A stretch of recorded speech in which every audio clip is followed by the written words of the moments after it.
সুপ্রিয় দর্শক শ্রোতা, আসসালামু আলাইকুম। সবাইকে আমন্ত্রণ জানাই ডেস্কে। আজ আমাদের সাথে উপস্থিত আছেন ঋতু মিয়া, যিনি ইটালিতে ইমিগ্রেশন নিয়ে কাজ করেন। তার কাছে আজকে আমাদের যে প্রশ্নটা প্রথমেই থাকবে, যারা অবৈধ পথে বাংলাদেশ থেকে ইটালি আসতে চায়, সাগর পথে বা অন্য অন্য পথে, লিবিয়া দিয়ে অন্য অন্য ওয়েতে, আসলে তারা কী জন্য ইটালিতে আসতে চায়? ইটালিটাই কেন? ইউরোপে তো অনেক দেশ আছে যে দেশগুলোতে আরও উন্নত ডেভেলপ, কিন্তু ইটালিতে কেন আসতে চায়? ইটালি হচ্ছে একটি স্বপ্নের দেশ, যেখানে মানুষ আসলেই ভালো থাকে, মন থেকে ভালো থাকে। ইটালি একটি মানবিক দেশ, সো এখানে যে সুযোগ সুবিধা বা ভালো থাকা, এটার জন্যই মূলত এখানে আসে। এখানের ওয়েদার থেকে শুরু করে কাজের সুযোগ সুবিধা এবং পরবর্তীতে একটি সুন্দর জীবন গোছানো। সো আপনার সন্তান এখানে ভালো একটি ভবিষ্যৎ পাবে, বাড়ি কেনার পসিবিলিটি আছে, ব্যবসা প্রতিষ্ঠানের পসিবিলিটি আছে।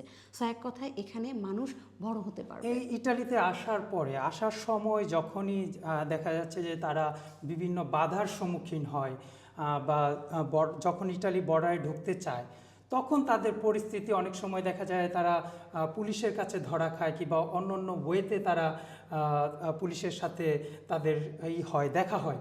সেই ক্ষেত্রে আসলে ইটালিয়ান পুলিশ কিংবা ইটালিয়ান যারা কাজ করে ইমিগ্রেশন নিয়ে, তারা আসলে কি ব্যবস্থা প্রথমেই নেয় যাদের অবৈধভাবে প্রবেশ করে তাদের?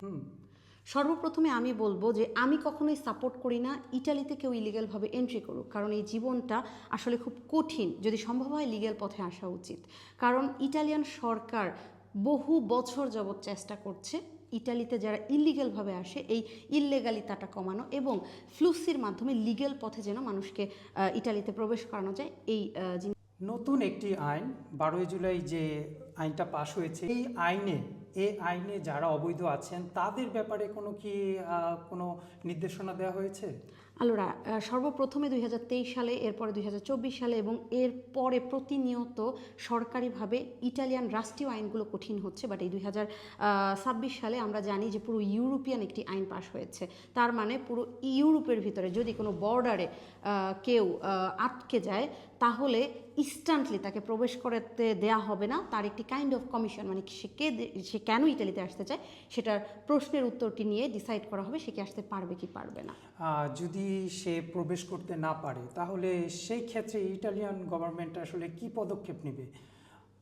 আল্লাহ, সবচেয়ে বড় প্রবলেম হচ্ছে যে আন্তর্জাতিক সুরক্ষা বলতে কিছু আইন আছে, যার কারণে চাইলেই অমানবিকভাবে ইউরোপের ভিতরে অন্তত কারোর সাথে অমানবিক আচরণ করা যাবে না।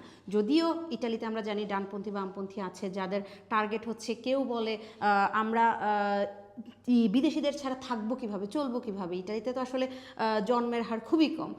অপোজিটে বলছে বিদেশিদের আমরা অ্যাকসেপ্ট করলে আমাদের আইডেন্টিটি থাকবে না। তো এই যুদ্ধের ভিতরেই কিন্তু এই আইনগুলো তৈরি হয় এবং এখন বর্তমানে যে আইনগুলো আছে এগুলো বলছে যে যারা এখানে ইলিগ্যালভাবে আসবে তাদেরকে আটকে রাখা হবে, একটা কাইন্ড অফ জেল সহজ ভাষায় বলতে পারি, সেখানে আটকে রাখা হবে এবং তার দেশে পাঠিয়ে দেওয়া হবে।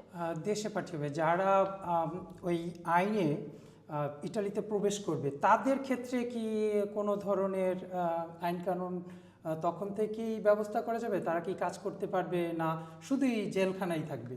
আলোরা, সর্বপ্রথমে যেটা বোঝা উচিত এটা হচ্ছে লিগেল এবং ইলিগেল যে ব্যাপারটা। কারণ লিগেল পথে যারা আসবে তারা এখানে আসবেন, কাজ করবেন, তাদের সুন্দর জীবনযাপন তৈরি করবেন ইটালিতে। ইলিগেল পথকে আটকানোর জন্য এই আইনটি তৈরি। সো যদি কেউ ইলিগেল পথে আসে খুব অল্প সময়, সো 20 দিনের মাথায় তাকে দেশ ত্যাগ করার একটি, আসলে বিদেশিদের ছাড়া ইটালিতে ভবিষ্যৎ নেই। কারণ ইটালিতে জন্মের হার একদমই কম এবং আমরা যদি বিদেশিরাই এখানে না কাজ করি, না থাকি, ওরা তো এখানে এই দেশই তো সামনে আগাতে পারবে না। অপোজিটে পলিটিক্যালভাবে একটি হাইপ তুলছে, এটা হচ্ছে রেইমিগ্রাসিওনে। যারা এখানে কাজ করে তাদেরকেও যেন নিজের দেশে বের করে দেওয়া হয়, যারা ক্রাইম করে তাদেরও যেন বের করে দেওয়া হয়। এ পর্যন্ত কি কোনো যারা অবৈধ ছিলেন তাদেরকে দেশে পাঠানোর ব্যবস্থা ইটালিয়ান সরকার করেছে? অবশ্যই করেছে এবং এটা নিয়ে আমরাও কয়েকজন ক্লায়েন্টের সাথে কাজ করেছি। কিছু আমরা থামাতে পেরেছি আমাদের উকিল ধরে, অনেকে আমাদের সাথে যোগাযোগ করেছে অলরেডি বাংলাদেশের থেকে। বাট এক্ষেত্রে আমাদের কিছুই করণীয় নেই, কারণ যদি কেউ বাংলাদেশে পাঠিয়ে দেওয়া হয়, সে যদি পরবর্তীতেও ইলিগালভাবে প্রবেশ করা হয়, তার ফিঙ্গারপ্রিন্টের সাথে সাথে ধরা খাবে যে সে ইলিগাল এবং সে কখনোই আর প্রবেশ করতে পারবে না। যখন বর্ডারে ধরা পড়ে তখন একজন পার্সন যে ইলিগাল, তাকে কিভাবে শনাক্ত করা হয় যে সে ইটালির ভিতরে থাকবে না বাইরে থাকবে? আলোরা, আমাদের আন্তর্জাতিক সুরক্ষা বলতে আজিলাম অনেকে চিনে, কেসমারা বলে, বিভিন্ন নামে আমরা চিনি। এটা হচ্ছে এক কথায় আজিলো পলিটিকো বা প্রোটেকশন ইন্টারন্যাশনালে। এটা হচ্ছে যারা ইলিগ্যাল তাদেরকে সবচেয়ে বেশি সহযোগিতা করে একটি দেশে লিগ্যাল হওয়ার জন্য, না, এক কথায় আশ্রয় পাওয়ার জন্য। এবং আশ্রয় যখন দেওয়া হয় অটোমেটিকলি তাকে ডকুমেন্টও দেওয়া হয়। তো এই পয়েন্টটার মাধ্যমেই যারা এখানে ইলিগ্যাল আছে তারা লিগ্যাল হতে পারে। তো এটার জন্য কি করতে হতো, একটা টাইমে ইটালিতে আসার পরে আজিলামের আবেদন করতো এবং সেটার পরে একটি কমিসারিয়াত তাদের কিছু প্রশ্নবাদ করতো এবং সেই কমিশনাররা একসাথে ডিসাইড করতো সে কি ইটালিতে থাকতে পারবে কি পারবে না। সেম জিনিসটা আগে হতো 2 বছরে, এখন হয় 1 সপ্তাহে। আসার পরেই বর্ডারে তাকে জিজ্ঞাসা করে কি জন্য বা জীবনের কোন ঝুঁকির কারণে আপনি ইটালিতে আশ্রয় চাচ্ছেন। আপনি যদি ইলিগ্যাল হন আপনি তো প্রবেশ করতে পারবেন না, বাট আপনি যদি সঠিক কারণ আমাকে তুলে ধরতে পারেন নিশ্চয়ই আপনাকে আমরা প্রবেশ করতে দিব, কারণ আপনার একটা মানুষের নিরাপত্তা হচ্ছে ইটালিয়ান বা ইউরোপিয়ান সরকারের জন্য সবচেয়ে ধন্যবাদ গুরুত্বপূর্ণ। আপনাকে ঋতু মিয়া, আপনি এত সুন্দর অ্যান্সার করার জন্য। যারা আমাদের দর্শক আছেন তারা উপকৃত হবেন। আমরা চাই যে ইলিগালভাবে কেউ না আসুক ইটালিতে, এটা সবচাইতে গুরুত্বপূর্ণ, কারণ হচ্ছে এতে জীবনের ঝুঁকি থাকে। সুতরাং আপনারা সবাই লিগ্যাল পথে আসবেন।